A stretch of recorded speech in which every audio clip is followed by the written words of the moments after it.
ఒక మొబైల్ లో high voltage ఎక్కడ కావాలి? లైటింగ్ సెక్షన్ లోనే కావాలి. ఆల్మోస్ట్ ఒక 28 వోల్టేజ్ వరకు అవసరం పడుతుంది. మనం ఇప్పటివరకు చూసిన హైయెస్ట్ వోల్టేజ్ ఎంత? 5.28. ఛార్జింగ్ పిన్ దగ్గర వచ్చే వోల్టేజ్ మాత్రమే 5.2. లైటింగ్ ఐసి పక్కన ఒక కాయిల్ ఉంటుంది. దీన్ని మనం ఏమంటున్నాం? Booster coil.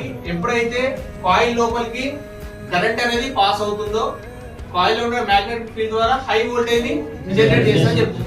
దీంట్లో పవర్ వెళ్ళింది కదా, పవర్ వెళ్ళినప్పుడు ఏం చేస్తా అంటే హై వోల్టేజ్ డైరెక్ట్ జనరేట్ చేయదు.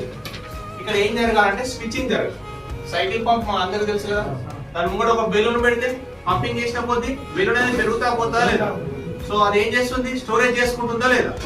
సో లైక్ ఇక్కడ కాయిల్ కూడా ఏం చేస్తుంది అంటే ఈ ఐసీ ద్వారా ఐసీ స్విచ్చింగ్ చేస్తుంది. ఆన్ ఆఫ్ చేయడం ద్వారా ఆన్ ఆఫ్ చేస్తే ఏమైతుంది? హై వోల్టేజ్ అనేది జనరేట్ అవుతుంది. అది మనకు లైటింగ్ కావాల్సిన వోల్టేజ్ ని జనరేట్ చేస్తుంది.